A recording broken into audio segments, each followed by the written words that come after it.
پھر بھی میلاد رسول کے جلسے کرتے ہیں، آقا کے نام کے نعرے لگاتے ہیں، محبت رسول کا اظہار کرتے ہیں، نعتیں پڑھتے ہیں، درود و سلام پیش کرتے ہیں، سیرت رسول سنتے ہیں اور سناتے ہیں۔ اس جذبے کے تحت کہ قیامت کے دن اگر اوپر صدیق کا نام ہوگا مصطفیٰ کے نام لینے والوں میں، نیچے ہمارا اور آپ کا نام بھی آ جائے گا، اگر نام آ جائے گا تو بیڑا پار ہوگا۔ نعرہ تکبیر، نعرہ رسالت، نعرہ رسالت۔ دوسری وجہ یہ کہ رسول کی حقیقت تو معلوم نہیں، اس کے باوجود بھی رسول کا نام جپتے ہیں، رسول کا نام لیتے ہیں۔ کیوں؟ اس لیے کہ حسان ابن ثابت نے کہا تھا ما ان مدحت بمقالتی محمدا ولكن مدحت مقالتی بمحمدی۔ میں نے نعتیں لکھ کر رسول کے رتبے میں کوئی اضافہ نہیں کیا ہے، بلکہ رسول کی نعتیں لکھ کر، رسول کا نام لے کر اپنی سیرت اور اپنے کردار کو چمکانے کی کوشش کرتے ہیں۔ ہم اس لیے رسول کا نام لیتے ہیں تاکہ رسول کا نام لینے سے ہمارا اپنا کردار روشن ہو جائے، ہمارا اپنا کردار روشن ہو جائے، ہماری اپنی سیرت چمک اٹھے، ہمارے دلوں میں محبت رسول آ جائے۔ اسی جذبے کے تحت یہ جلسے بھی ہوتے ہیں، ورنہ ہم کہاں جمال مصطفیٰ کہاں، ہم کہاں یہ وجود ذرہ کہاں، روئے آفتاب کہاں، ہمارے سرور عالم کا جواب کہاں۔ لگائے رہنے تو سینے سے داغ عشق نبی، کسے خبر ہے کہ چمکے یہ آفتاب کہاں، ہم کہاں جمال مصطفیٰ کہاں، ہم کہاں کمال رسول کہاں، ہم کہاں خاتم النبیین کہاں، ہم کہاں انیس بے کسا کہاں، ہم کہاں رحمت للعالمین کہاں، ہم کہاں سرور بے کسا کہاں، ہم کہاں آمینہ کے لال کہاں، ہم کہاں مدینے کے تاجدار کہاں، ہم کہاں شفیع المذنبین کہاں، ہم کہاں رحمت للعالمین کہاں، ہم کہاں جنہیں قرآن طٰہٰ اور یاسین کہتا ہے۔ اور میرے سرکار بابا جی صاحب نے کہا تھا طٰہٰ تے یاسین مزمل، طٰہٰ تے یاسین مزمل کی کچھ صفت سناوا، عزیز رؤوف رحیم کہاوے میں پلیاری جا۔ سبحان اللہ، سبحان اللہ۔ اور نہ آقا کی نعت تو قرآن میں ہے۔ سیدتنا صدیقہ سے پوچھا گیا تھا اے ام المؤمنین بتائیے آقا کے اخلاق کے بارے میں، آقا کی سیرت کے بارے میں، آقا کے کردار کے بارے میں بتائیے۔ تو فرمایا تھا کہ تم نے قرآن نہیں پڑھا؟ اے پوچھنے والے، قرآن کا مطالعہ نہیں کیا، قرآن کی اسٹڈی نہیں کی، قرآن کو نہیں پڑھا؟ پڑھا ہے قرآن کو۔ آپ قرآن کو ذرا غور سے پڑھیے، ہر آیت کریمہ تصویر اخلاق مصطفیٰ ہے، تصویر کردار مصطفیٰ ہے۔ مصطفیٰ کا چہرہ دیکھنا ہو تو والضحیٰ پڑھ لیجئے، مصطفیٰ کا سینہ دیکھنا ہو الم نشرح لک صدرک پڑھ لیجئے، مصطفیٰ کی گفتار دیکھنی ہو وما ینطق عن الہوی ان هو الا وحی یوحی پڑھ لیجئے، مصطفیٰ کا سٹیٹس دیکھنا ہو خاتم النبیین پڑھ لیجئے، مصطفیٰ کا مرتبہ دیکھنا ہو محمد الرسول اللہ پڑھ لیجئے۔ قرآن بتائے گا مصطفیٰ کی شان کیا ہے، مصطفیٰ کو عظیم شان عطا فرمائی۔ صحابی حضرت انس بن مالک رضی اللہ تعالیٰ عنہ ارشاد فرماتے ہیں ہم بارگاہ رسالت میں بیٹھے ہوئے تھے، والحلاق یحلق رأسہ، توجہ سے بات فرمائے آپ حضرات، والحلاق یحلق رأسہ، حضور جلوہ بار تھے اور حجام حضور علیہ السلام کی زلفیں تراش رہا تھا۔ میں پوچھنا چاہتا ہوں آپ حضرات سے، آپ کی بھی زلفیں کٹتی ہیں، آپ کے بھی بال ترشوائے جاتے ہیں، ہمارے بال بھی ترشوائے جاتے ہیں، لیکن بال تراشنے کے بعد تراشنے والا جھاڑو دے کر کوڑا کرکٹ میں ڈال دیتا ہے، ایسا ہوتا ہے یا نہیں؟ ڈال دیا جاتا ہے، چاہے وہ کسی باجی کے بال ہوں، چاہے مولوی کے بال ہوں، چاہے عام انسان کے بال کٹتے ہیں اور نالی میں پھینک دیا جاتا ہے، لیکن مصطفیٰ جان رحمت کے بال مبارک بھی اسی طرح تراشے جاتے تھے۔ انس بن مالک کہتے ہیں رأیت رسول اللہ صلی اللہ علیہ وسلم والحلاق یحلق رأسہ، میں نے حضور علیہ السلام کو دیکھا حجام حجامت بنوا رہا تھا، وما ان قطعت شعرۃ من رأس رسول اللہ صلی اللہ علیہ وسلم الا وقعت فی کف رجل منهم فذهب بها، جب بھی حضور علیہ السلام کی زلف کو تراشا جاتا اور جب بھی کوئی بال سر انور سے جدا ہو کر نیچے کی طرف تشریف لاتا تو صحابہ کرام ہاتھ پھیلا کر اس کو اٹھا لیتے، صحابہ ارد گرد رہتے، ایک بال بھی حضور علیہ السلام کا زمین پر نہ گرنے دیا، صحابہ اسے اپنے گھروں میں لے گئے۔ دوسرے دن صداقت کے تاجدار صدیق اکبر بارگاہ رسالت میں حاضر ہوتے ہیں، یا رسول اللہ صلی اللہ علیہ وسلم آج اپنے گھر میں ایک عجیب تماشا دیکھ رہا ہوں۔ کیا تماشا ہے؟ عرض کرتے ہیں یا رسول اللہ صلی اللہ علیہ وسلم، میں گھر میں گیا تو میں نے دیکھا کہ میرے گھر میں قرآن پاک کی تلاوت کی جا رہی ہے، انتہائی خوش الحانی سے، انتہائی محبت بھرے انداز میں قرآن پڑھا جا رہا ہے، اور قرآن اس انداز میں پڑھا جا رہا ہے کہ میرے گھر کے باہر سے گزرنے والے بھی رک کر اس تلاوت کو سن رہے ہیں، لیکن یا رسول اللہ تلاوت کرنے والا کوئی نظر نہیں آ رہا۔ آقا مسکرائے اور ارشاد فرمایا، صدیق کل میں نے زلفیں ترشوائی تھی، سبحان اللہ، چند بار تم بھی لے گئے تھے، کہاں رکھے ہیں؟ یا رسول اللہ انہیں الماری میں سجا کے رکھا۔ سبحان اللہ، فرمایا ہؤلاء ملائکۃ ربی قد اجتمعوا حول شعری ویقرؤون القرآن۔ اے صدیق، رب کی رحمت کے فرشتے اتر رہے ہیں، قرآن کی تلاوت بھی کر رہے ہیں، میرے بالوں کی زیارت بھی کر رہے ہیں۔ نعرہ تکبیر، نعرہ رسالت۔ اب یہ ہے حضور علیہ السلام کا ایک سٹیٹس، یہ ہے حضور علیہ السلام کا مرتبہ، یہ ہے حضور علیہ السلام کی شان، جو شان عام انسانوں سے حضور کو بہت بلند کرتی ہے۔ اللہ نے وہ شان حضور کو عطا فرمائی، ہمیں پہلے عرض کیا کہ انبیاء سابقین میں سے بھی کسی کو وہ شان عطا نہیں۔ بے شک، اب چھوٹی سی بات ملاحظہ فرمائیں، اس کو عالم جمادات کا تھوڑی فکری گفتگو ہے، آپ حضرات جب نتیجہ عرض کروں گا تو انشاءاللہ لطف آئے گا۔ یہ زمین جس پر ہم رہتے ہیں اسے عالم جمادات کہا جاتا ہے۔ جن چیزوں سے تیمم جائز ہے ان کا خاصہ یہ ہے عالم جمادات کی چیزیں کہ جتنی ہوتی ہے سال کے بعد بھی اتنی ہوتی ہے۔ مثلا ایک پتھر ہے، آپ دریا سے اٹھا کر اپنے گھر میں رکھ لیجئے، 3 کلو کا پتھر تھا، سال کے بعد بھی آپ دیکھیں گے تو وہ 3 کلو کا ہی ہوگا، بڑھے گا، اس میں بڑھنے کی صلاحیت نہیں ہے۔ لیکن اسی زمین کے سینے پر ایک دوسری مخلوق پیدا ہوتی ہے جسے پودا کہا جاتا ہے، عالم نباتات۔ پودا کل چھوٹا سا تھا، آج بڑا ہو گیا، کل آپ کے قد کے برابر ہوگا، پرسوں آپ کو پھل بھی دے گا، ہے نا ایسا؟ بے شک، تو پتہ چلا کہ زمین کے مقابلے میں، عالم جمادات کے مقابلے میں، عالم نباتات کو اللہ تعالیٰ نے بڑھنے کی صلاحیت عطا فرمائی۔ اس کے بعد ایک تیسری مخلوق ہے جسے عالم حیوانات کہا جاتا ہے، بکری، بھیڑ، گھوڑا، عالم حیوانات کی چیزیں۔ اس میں زمین کے مقابلے میں بڑھنے کی صلاحیت ہے اور درخت کے مقابلے میں چلنے پھرنے کی صلاحیت ہے۔ بے شک، درخت چل پھر نہیں سکتا ہے اور جانور چلتا پھرتا بھی ہے۔ بے شک، اب اس میں فلسفہ آپ سمجھتے جائیے کہ درخت چونکہ چل پھر نہیں سکتا، اس کو اللہ تعالیٰ نے چلنے کی صلاحیت عطا نہیں فرمائی، اس لیے اسے رب کائنات پروٹیکشن اور روزی اس کی جڑوں میں عطا فرما دیتا ہے۔ زمین باضابطہ اسے روزی اور روٹی فراہم کرتی ہوئی نظر آتی ہے۔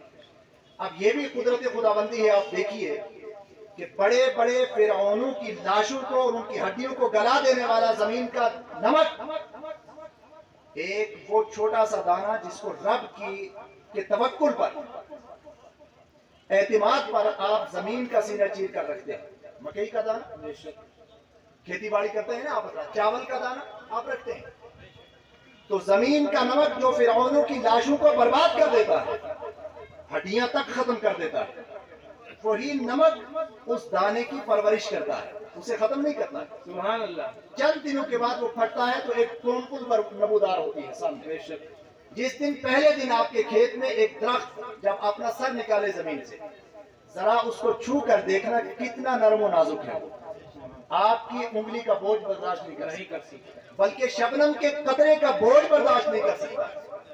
لیکن طاقت خداوند قدوس نے اتنی عطا فرمائی ہے کہ زمین کا چینہ چیر کر باہر آ جاتا ہے، سبحان اللہ، بے شک، بلکہ کبھی کبھار پتھروں کو چیر کر باہر آ جاتا ہے۔ آپ دیکھیے پہاڑوں پر ایسے درخت ہیں، بڑے بڑے ایسے درخت کہ ہم اگر انہیں باضابطہ پروٹیکشن بھی فراہم کریں تب بھی ہمارے ذہن میں نہیں اٹھتے، لیکن پتھر کا سینہ چیر کر باہر آتے ہیں اور تناور درخت بن جاتے ہیں۔ بے شک، یہی ہے الحمدللہ رب العالمین، رب کی قدرت یہی ہے۔ بے شک، تو بہرحال میں عرض کر رہا تھا کہ وہ دانہ جو رب کے توکل پر آپ نے زمین کا سینہ چیر کر رکھا تھا، اللہ کی پوری کائنات، پورا نظام قدرت اس کی خدمت میں لگ جاتا ہے اور تناور درخت بن جاتا ہے۔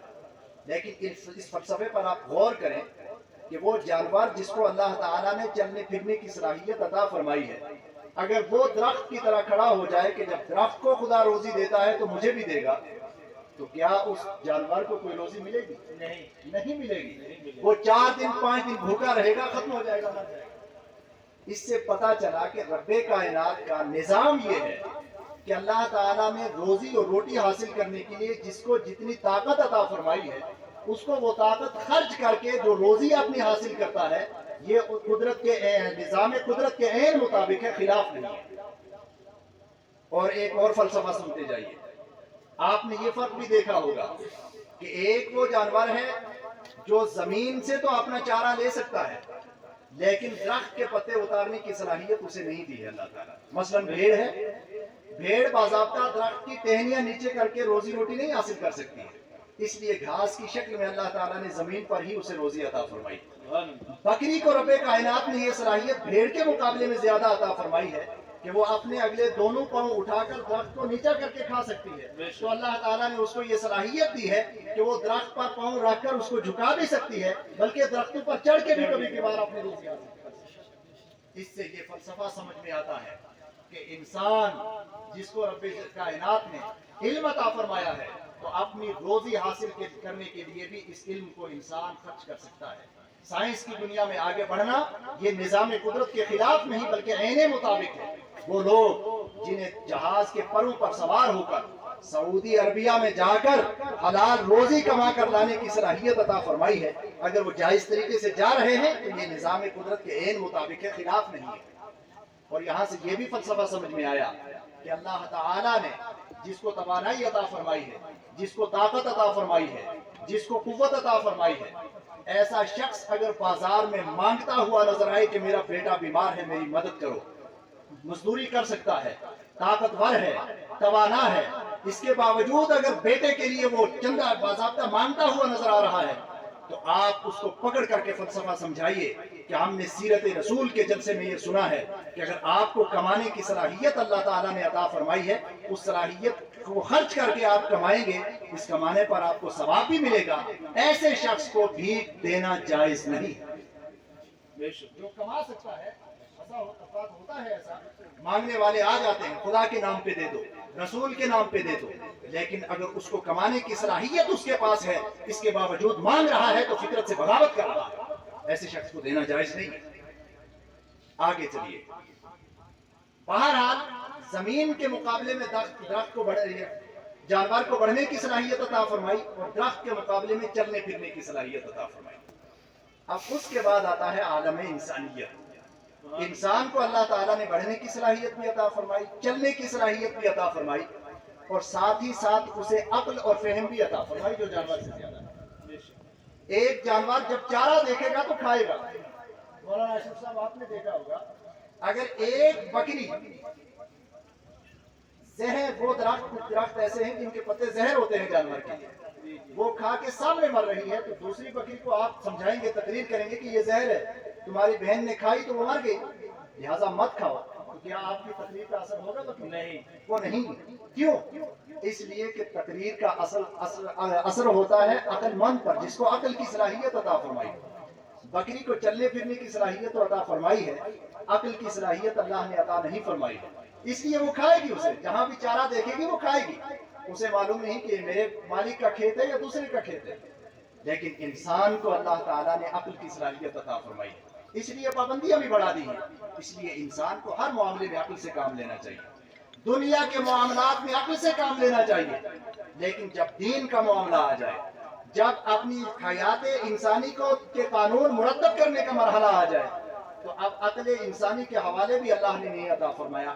ایک جماعت انبیاء کرام کی بھیج دی اور انہیں صرف عقل ہی نہیں وحی الہی کی طاقت دے کر کے بھیجا، اس لیے کہ عقل میں غلطی ہو سکتی ہے لیکن وحی الہی میں غلطی نہیں ہوتی. اس لیے فرمایا قل، اے میرے محبوب فرما دیجئے، انما انا بشر مثلکم، بظاہر شکل و صورت میں آپ جیسا انسان ہوں لیکن یوحا الیہ، اپنے جیسا مت سمجھ لینا، مجھ پر وحی الہی نازل ہوتی ہے جو وحی الہی مجھے تم سے ممتاز کر دیتی ہے. سبحان اللہ. بے شک. آپ نکالیے ایک پتھر جس کو کتنا ہی پال پوس لیں، کتنا ہی پروٹیکشن اسے فراہم کرتے ہیں، وہ درخت نہیں بن سکتا. ایک درخت کبھی جانور نہیں بن سکتا، ایک جانور کبھی ترقی کر کے انسان نہیں بن سکتا. ایک انسان اپنے عمل اور کردار کے ذریعے کتنا ہی آگے بڑھ جائے نبی کے برابر نہیں ہو سکتا، اس لیے کہ نبی کو وحی کی صلاحیت جو عطا فرمائی ہے وہ نبی کو تمام انسانوں سے بلند کر دیتی ہے۔ بے شک، سبحان اللہ، سبحان اللہ۔ اب اس سے فلسفہ نکلتا ہے کہ وہ لوگ جو نبی کو اپنے جیسا بشر کہتے ہیں وہ فطرت سے بغاوت کر رہے ہیں، انہوں نے اس فطرت کے فلسفے کو سمجھا ہی نہیں کہ نبی کو اللہ تعالیٰ نے وحی کی صلاحیت عطا فرما کے عام انسانوں سے بہت بلند کر دیا۔ اب آگے بڑھیے، اب میں اپنی تقریر کو آخری مرحلے میں لا رہا ہوں۔ آج ہم موجود ہیں صوت النبی کے ادارے میں، صوت النبی۔ اب یہ صوت النبی کیا ہے اس کو تھوڑا سا آپ سمجھ لیجئے تاکہ ادارے کا پیغام بھی ہو جائے، اور علماء کرام جانتے ہیں کہ جس ماحول میں یہ ادارہ پلا بڑھا ہے یہ ماحول ہمارے علاقے سے تو ہے ہی مختلف، دہلی سے بھی ڈیفرنٹ ہے، یہ کرنگل کا ماحول ہے۔ بے شک، اس جگہ صوت النبی کا ادارہ ترقی کر رہا ہے تو آپ حضرات لائق مبارکباد۔ بے شک، صوت النبی ہے کیا؟ نبی کی آواز، ایک ہی پیغام، نبی کے تو بہت سارے پیغام ہیں، صوت النبی کا ایک گوشہ آپ حضرات کے سامنے رکھنا چاہتا ہوں۔ حضور علیہ الصلوۃ والسلام نے جب اعلان نبوت کیا تھا تو سب سے پہلے کیا کہا؟ صحیح بخاری میں روایت کیا ہے کہ حضور علیہ الصلوۃ والسلام نے اہل مکہ کو جمع کر کے حضور نے فرمایا تھا کہ اے اہل مکہ، میرے بارے میں تم کیا سٹیٹمنٹ دیتے ہو؟ میرے بارے میں تم کیا کہتے ہو؟ اعلان نبوت کی تمہید کے لیے یہ صوت النبی ہے کہ میرے بارے میں تمہارا سٹیٹمنٹ کیا ہے، میرے بارے میں کیا کہتے ہو؟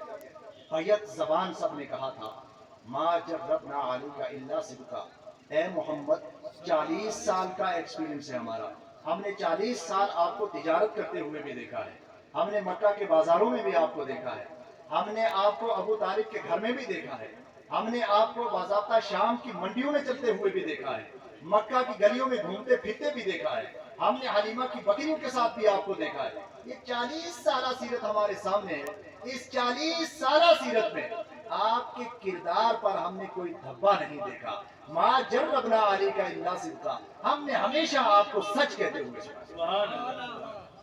یہ تھا سٹیٹمنٹ۔ حضور فرما رہے میرے بارے میں کیا کہتے ہیں؟ یہاں سے در حقیقت امت اسلامیہ کی بنیاد رکھی جا رہی ہے، نئی امت کی بنیاد رکھی جا رہی ہے، فاؤنڈنگ اسٹون رکھا جا رہا تھا، فاؤنڈیشن اسٹون نئی امت کا۔ اب یہ فاؤنڈیشن اسٹون کس بنیاد پر رکھا گیا کہ میرے بارے میں تم کیا کہتے ہیں؟ گویا کہ اسلام کی نئی زندگی شروع ہو رہی تھی، اعلان نبوت ہونے والا ہے، تو پہلا سوال یاد رکھیں، پہلا سوال کیا ہے کہ میرے بارے میں تم کیا کہتے ہیں؟ اب حضور کے بارے میں جس نے کہا، پہلے تو سب نے کہا ما جربنا علیک الا صدقا، ہم نے آپ کو ہمیشہ سچ کہتے ہوئے سنا۔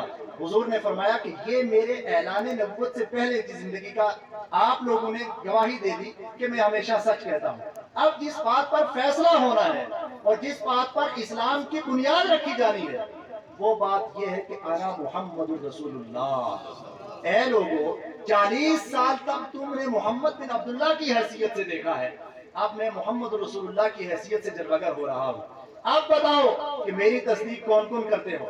ابھی تک سب کہہ رہے تھے ما جربنا علیک الا صدقا، ہم نے آپ کو ہمیشہ سچ کہتے سنا ہے، لیکن جب آقا نے اعلان نبوت فرمایا، کہا کہ اب محمد رسول اللہ کی حیثیت سے مجھے کون کون پہچانتا ہے؟ اب صدیق کی ذات تھی، کھڑے ہو کر کے کہا یا رسول اللہ ہاتھ بڑھائیے، میں آپ کو اللہ کا رسول تسلیم کرتا ہوں۔ ام المؤمنین خدیجہ الکبریٰ تھی جنہوں نے کہا تھا یا رسول اللہ آپ اللہ کے سچے رسول ہیں۔ حضرت علی کرم اللہ وجہ الکریم تھے جنہوں نے کہا تھا یا رسول اللہ آپ اللہ کے سچے رسول ہیں۔ زید بن حارثہ تھے جنہوں نے کہا تھا یا رسول اللہ آپ اللہ کے سچے رسول ہیں۔ پھر ان کے ساتھ سابقون الاولون صحابہ کا ایک گروہ تھا جنہوں نے کہا تھا، لیکن اسی گروہ میں جو ابھی تک کہہ رہے تھے کہ آپ سچے ہیں، آپ امانت دار ہیں، یہ سٹیٹمنٹ تھا، لیکن ایک سیکنڈ کے بعد جب دوسرا سوال ہوا تو ابو جہل نے کہا ہم آپ کو محمد بن عبداللہ تو کہہ سکتے ہیں، محمد رسول اللہ نہیں کہہ سکتے۔ عتبہ نے کہا تھا محمد بن عبداللہ کی حیثیت سے تو ہم جانتے ہیں، لیکن آپ کو محمد رسول اللہ نہیں مان سکتے، آپ ہمارے باپ دادا کے دین کی بغاوت کر رہے ہیں، آپ ہمارے باپ دادا کے دین کو برا بھلا کہہ رہے ہیں، جن بتوں کی آج تک ہم پوجا کرتے رہے آپ ان بتوں کو چھوڑ کر ایک اندیکھے خدا کی بات کر رہے ہیں، اس لیے محمد محمد بن عبداللہ کی حیثیت سے تو ہم آپ کو مانتے ہیں، آپ ایک قائد بننا چاہتے ہیں، سیاسی لیڈر بننا چاہتے ہیں، چاند اور سورج کو لا کر آپ کے ہاتھ پہ رکھنے کی بات ہو، آپ کے لیے ڈونیشن کر کے ایک عظیم خزانہ تو ہم تیار کر سکتے ہیں، لیکن آپ کو محمد رسول اللہ ہم نہیں مان سکتے۔ فیصلہ ہو گیا دو ٹوک کہ جس نے کہا تھا آپ ہمیشہ سچ کہتے ہیں وہ تو ٹھیک ہے، لیکن اس کے بعد محمد رسول اللہ کی حیثیت سے جس نے مان لیا وہ مسلمان ہو گیا، جس نے انکار کر دیا وہ برباد ہو گیا۔ مسلمانوں، یہ صوت النبی کی آواز، یہاں پر یہی سکھایا جاتا ہے کہ محمد رسول اللہ کی حیثیت سے محمد رسول اللہ کو پہچانو۔ آج ہم اور آپ زندہ ہیں، اللہ کے رسول کے نام کے نعرے بھی لگا رہے ہیں، کل ہمیں اس دنیا سے جانا ہے۔ دوستو، جب اس دنیا سے گئے معلوم ہے کیا ہونا ہے ہمارے ساتھ۔ جس طرح اہل مکہ سے پہلے ایک کوسچن کیا گیا تھا کہ تم میرے بارے میں کیا کہتے ہو، اسی طرح ہم ہر دنیا سے جانے والے انسان سے دو سوالات پہلے کیے جائیں گے۔ من ربو کا، سارے کہیں گے من ربو کا، کہا ربی اللہ، سب کہیں گے ہمارا رب اللہ ہے۔ پھر دوسرا کوسچن ہوگا ما دینو کا، تیرا دین کیا ہے، سب کہیں گے دین الاسلام، ہمارا دین اسلام ہے۔ اب وہ بات شروع ہو رہی ہے جس بات سے حضور علیہ الصلوۃ والسلام نے سب سے پہلا اعلان فرما کر، سب سے پہلی صوت النبی جو مسلمانوں کے کانوں میں گونجی تھی، اب وہی آواز جب ہماری اخروی زندگی شروع ہو رہی ہے، قبر میں بھی وہی تیسرا سوال ہوگا ما کنت تقول فی ھذا الرجل الذی بعث فیکم، اس شخصیت کے بارے میں تم کیا کہا کرتے تھے، یہ نہیں کہ آپ کیا کہتے ہیں آج لے ان کی پناہ آج مسلمانوں سے، پھر نہ مانیں گے قیامت میں اگر مان گیا۔ اب آپ بتائیے، ایک ایسا گھر ہو جس میں آپ کو روک دیا گیا ہو، گھر والے سب واپس چلے گئے ہوں، کوئی نہ ہو، تنہائی کا گھر ہو، کوئی کھانا دینے والا نہ ہو، کوئی پانی پلانے والا نہ ہو، کوئی آپ کی باز پرسی کرنے والا نہ ہو، کوئی بیمار پرسی کرنے والا نہ ہو، ایک غار میں آپ کو بند کر دیا جائے، 10 دن تک آپ بند رہیں، پھر اچانک ایک شخص آ کر کے آپ کا حال پوچھے کہ آپ کیسے ہیں، آپ کو کوئی تکلیف تو نہیں ہے، آپ اس کے احسان مند رہیں گے یا نہیں؟ مصطفیٰ جان رحمت کی ذات وہ ہے کہ جب کوئی نہیں ہوگا مصطفیٰ کا چہرہ ہوگا اور پوچھا جائے گا ما کنت تقول فی ھذا الرجل الذی بعث فیکم، وہی صوت النبی جہاں سے اسلام شروع ہوا تھا۔ ایک مومن کی اخروی زندگی کا آغاز بھی اسی کوسچن سے ہوتا ہے، اسی سوال سے ہوتا ہے۔ دیگر اداروں میں اور دارالعلوم صوت النبی میں یہی فرق ہے کہ دیگر اداروں میں پہلے دو سوال سمجھائے جاتے ہیں، دیگر اداروں میں پہلے دو سوال سمجھائے جاتے ہیں، صوت النبی میں تیسرا سوال جو حقیقی معنی میں صوت النبی ہے وہ سمجھایا جاتا ہے۔ ٹھیک ہے، پوچھا جائے گا اس شخصیت کے بارے میں کیا کہتے ہیں۔ اب حضور نے بتا دیا، کچھ لوگ وہ ہوں گے جو کہیں گے صحیح حدیث ہے، وہ کہیں مسند امام احمد بن حنبل کی، وہ کہیں گے کہ ھذا الرجل، یہ شخصیت سمعت الناس یقولون قولا فقلت مثلہ لا ادری، کچھ لوگوں کو کچھ کہتے سنا ہے، میں نے بھی وہی کہہ دیا، اس کے سوا میں کچھ نہیں جانتا ہوں۔ یعنی ہم جیسے بشر کہتے تھے تو میں نے بھی ہم جیسے بشر کہہ دیا، کہا کچھ نہیں جانتے تھے، میں نے بھی کہہ دیا کچھ نہیں جانتے تھے، اس کے سوا میں کچھ نہیں جانتا۔ لیکن جو صوت النبی کے پیغام کو دل کے کانوں سے سننے والا ہوگا، جو رسول پر اپنا سب کچھ قربان کرنے کا جذبہ رکھنے والا ہوگا، عاشق رسول، تو وہ وہاں بھی کہے گا ہوا رسول اللہ صلی اللہ علیہ وسلم۔ ان کے نام کے لیے تو ہم جلسوں میں بیٹھا کرتے تھے، ان کے نام کے تو نعرے لگایا کرتے تھے، زندگی بھر ان کے نام کو جپتے رہے۔ آج اے فرشتوں پوچھتے ہو کہ یہ کون ہیں؟ مرتا تھا جن کے واسطے، پایا انہیں نکیرو، ہو لینے دو تصدق، اسلام جواب کیسا ہے خوف سزا سے مجرم، یہ آپ کیسا، جب رب ہے مصطفیٰ کا پھر اضطراب کیسا۔